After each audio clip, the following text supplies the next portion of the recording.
Hare Krishna, Dandavat.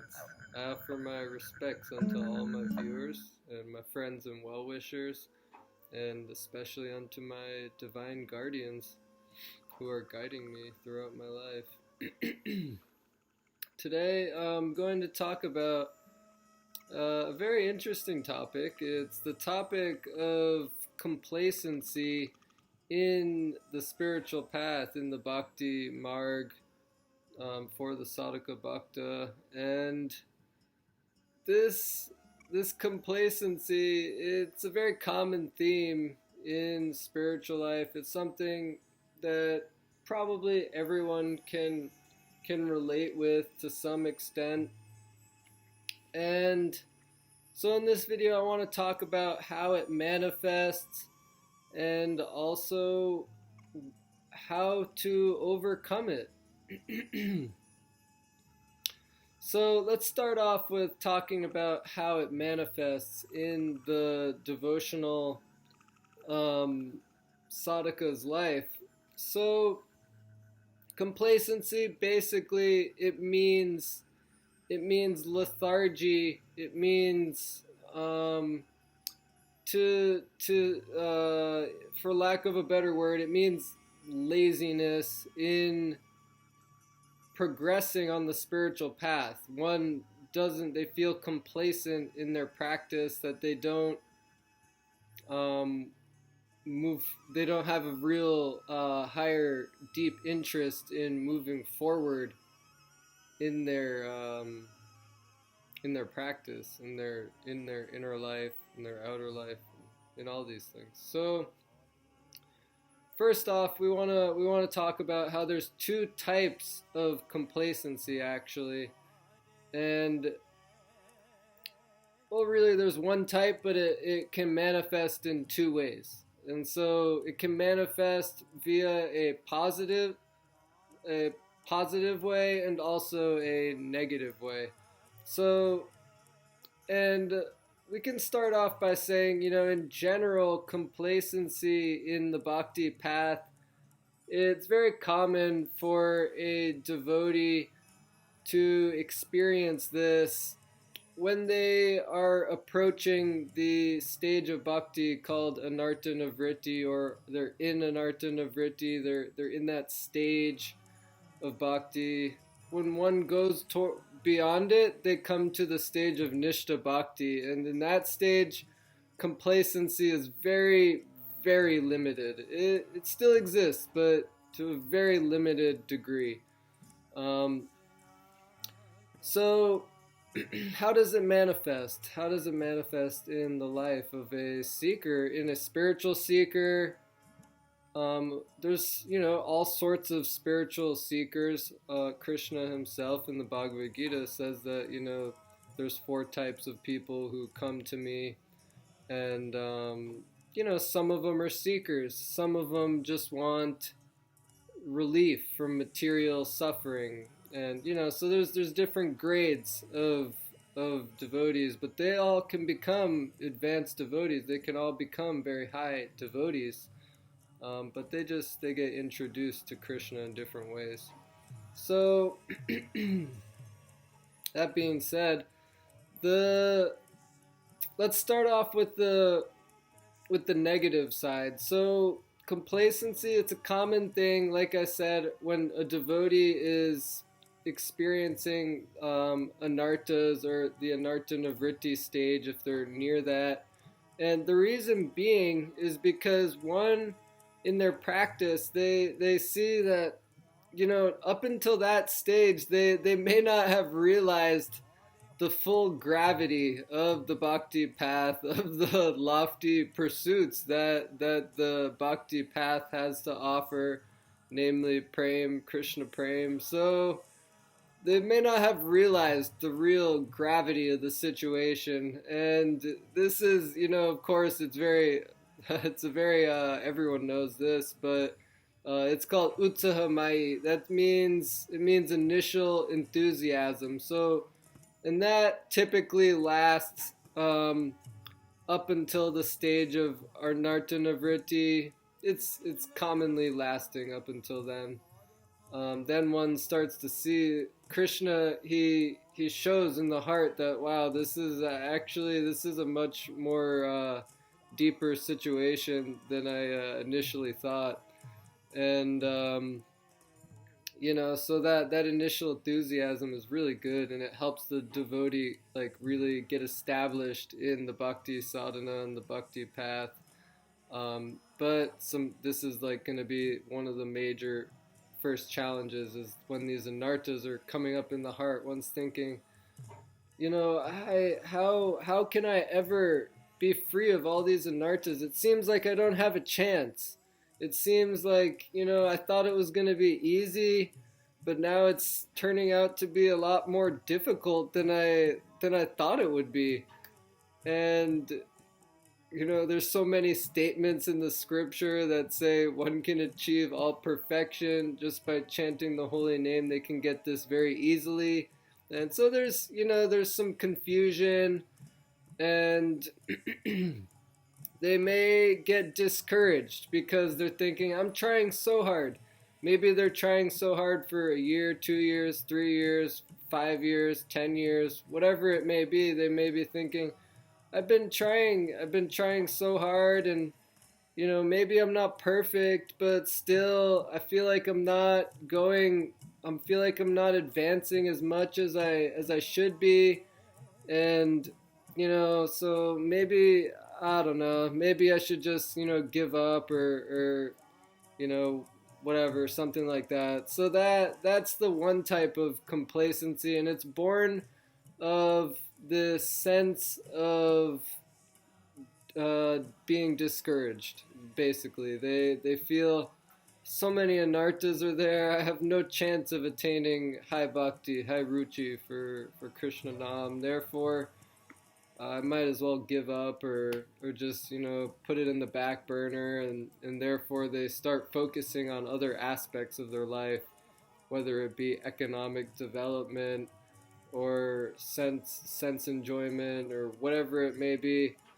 They may just kind of put the Shuddha Bhakti stuff to the back burner because it's discouraging to them in that situation. So so that's the one side. And the other side is, and these things are discussed in great detail in the book by Srila Vishwanath Chakravarti Thakur, Madhurya Kadambini, and these things are very much talked about, and it's a very important book, so I highly recommend it. But the other side of this is anartas, is focusing on anartas born from bhakti, not, it's different. It's different, because see, the bhakti and the descriptions are there in Madhurya Kadambini, that so the bhakti creeper is going up towards Golok, but the thing is that in the execution of bhakti, if one is not very careful, then the weeds of anartas will grow along that bhakti creeper, and if they aren't cut out, then they can become very strong. And so this, and what are the weeds? The weeds are, a lot of people wouldn't consider them a bad thing, but the weeds are sensual pleasure, economic growth, knowledge. So these things, pride, due to these things. Because see, the thing is, bhakti is awarding so many things, but it's up to the practitioner to focus, to nourish that bhakti creeper, and to not nourish the other things. But see, the thing is, if a devotee is not very careful, they can start to think, they can see like, okay, Krishna he's given me so much good things in my life. He's giving me very stable, peaceful situation. He's given me so much material happiness, whatever it may be, a good family, a good job, whatever. They may be thinking like, Krishna has given me this so nicely, and now I will focus on that. And maybe they have more money, because bhakti can give money too. So maybe high wealth is coming, and they're using it not for Shuddha Bhakti purposes, but using it in a more karmic sense. And so so their energy is moving away from the Shuddha Bhakti creeper, and it's going towards these other creepers, and maybe they have high knowledge, and they're thinking, yes, I am a devotee, that's why Bhagavan is giving me wealth and giving me nice family and giving me so many good things in my life. I can travel to India, I can visit the Dham, I can help the sadhus and so many things. So these things are all good, of course. There's no problem with any of these things, but due to them, if one's energy goes towards them and they keep nourishing those weeds that kind of mimic the bhakti creeper, then that bhakti creeper, the Shuddha Bhakti creeper, it may go unnoticed. It may be pushed to the background. So that's the other type of complacency, is when one is satisfied in their material and spiritual life. They are satisfied and they are content with their life and in the ways I just described. Because who wouldn't be content if they have good wealth, if they have good knowledge, they live a life of sattva gun, of peace and goodness. They have all nice edibles all the time. They have good friends that they love, and like that. So there's so many good boons that are coming to them due to their bhakti practice. And of course there's a few that may not be so good, like pride, due to these things, and that will be a dangerous one. But the point is that in any case, the attention has veered off. So due to contentment, and that contentment is giving way to a complacent mood towards the Shuddha Bhakti. So you can see in two different ways the complacent mood is manifesting, and probably, we could say in general it's pretty common for the it also, someone can have both. It's not a black and white thing, but these are two divisions that seem to be very popular. They seem to be very common in the world of Vaishnavism, of devotional spiritual life. So so these things are there, and how do we overcome these things? How to go beyond it, and like I mentioned before, come to the stage of Nishta Bhakti, which is greatly free of this complacent attitude. Well, the one thing is, of course there's different things, but Srila Bhakti Rakshak Sridhar Dev Goswami, he put it very nicely, and I always think of his writings whenever this topic comes up.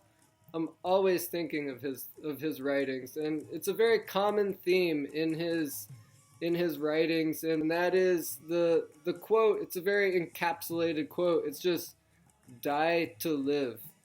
So this is, in this just a few words, it's so powerful. But this is really in a nutshell, I take this, to be very important for overcoming this complacent mood in bhakti. Because, see, the thing is, if you see high devotees, they're not complacent. They're not thinking, I'm happy with, I'm content. No, they're very desperate to attain higher and higher levels of prem, and maybe they're not at prem yet, but they're they're very desperate to attain higher and higher positions in bhakti, and this is the mood we want. If you look at the mood, this is one of the very important practices for overcoming complacency in bhakti, is really imbibing the mood of the great devotees, of the acharyas, who are totally beyond these things. And if you see in their life, you will see that how enthusiastic they were. They were never satisfied with just doing some seva or whatever. They were, always pushing the envelope more and more, trying to go further and further. And so this is and that may be seen externally, it may not be, but internally you can see by their actions and moods that there's so much hankering to go further in bhakti. And if they're, of course that's their external idea. We're not going to get into discussions of who's a siddha, a nitya siddha, or who's a sadhana siddha, or whatever. We're just talking about the external lives of many of these acharyas. You can see that they're so much pushing for more and more, never content. So of course they are content, but it's of course one of these inconceivable paradoxes in the devotional path, is that something it might look like something, it might look like they're not content, but in reality they're relishing the highest bliss in their heart, so of course they're content at the same time. But so both things are going on. But the point is that it's not based on complacency, it's based on high love for Krishna. So that's the real difference here between a mature devotee and a struggling devotee. So so yeah, imbibing the mood of all these great saints is a very powerful way to understanding how to go beyond this. And it's really a moment-to-moment practice, this die to live that I mentioned. And I find it so important because, see, the thing is that if someone, that's an internal thing, that's not an external thing. And this is really what's going to set one's life going beyond the stage of anartana vritti and coming to the stage of nishta bhakti. Is really taking that in their heart, taking this die to live in their heart, and thinking, yes, I have nothing to live for but Krishna. I must throw my whole self, I must throw all my economic wealth, my knowledge, my piety, my good position in this world, my sensual pleasure. I must take all this and throw it into the fire of devotional sacrifice. And in that way, Krishna will born the fruit will be born in my heart of Shuddha Bhakti, of wanting Shuddha Bhakti and being fixed of coming to this next stage of fixed Bhakti. So at least that's the way I take it. And, I'm not gonna, that's just the way I always remember those words. And, so this is something that I think is very important for this, and it's of course a very not easy thing because even one can be feeling like, I'm doing that, I'm trying to give everything, but Krishna is not reciprocating with me, so what is going on here? And that's a valid way to think, and it can be confusing, but the point is that it may take some time. It will come, but it may take a little bit of time, and we have to be very strong in our resolve. If it's just for 1 or 2 days, or for a week, or a few weeks, or a month, or a few months, it may not come, because, see, Krishna is testing. Will you come? Will you give your whole life? Will you give your entire existence to attaining me? And unless you really throw that in the fire of desperation, then it may not come. That's a simple thing, and that's I forget the shloka, but Krishna actually explains this to the gopis in the Bhagavatam. He describes that, because the gopis, they're wondering, we've given everything for you, and you're disappearing. You're not really. You don't seem like you're really reciprocating with us, although we've given up everything for you.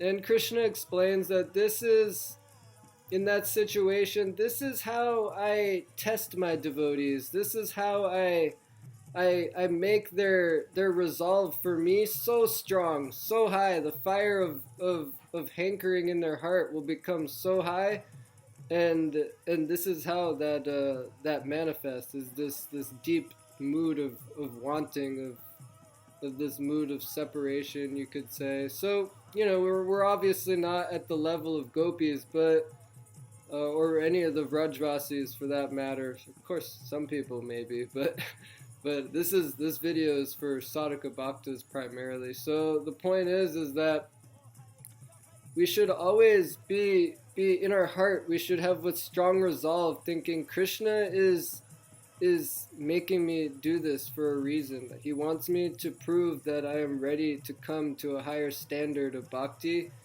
and by this deep mood of understanding that, then Krishna will surely reciprocate with me. How will he not? It will come. It will come, but why should I say when it will come?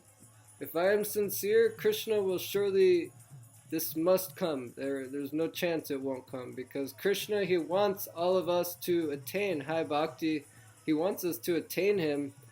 It's not that he's just sitting back and thinking, look, they're trying so hard, and it's hilarious. They're trying, but they'll never get me. No, it's not like that. This is purely for our own good. So we should have that conviction in our heart, and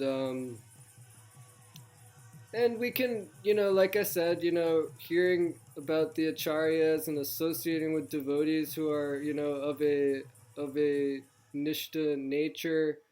Chaitanya Charitamrita is a wonderful book to really try to imbibe the moods of, and these things, they will affect our heart so much that they will drag us towards Goloka, whether we are ready or not.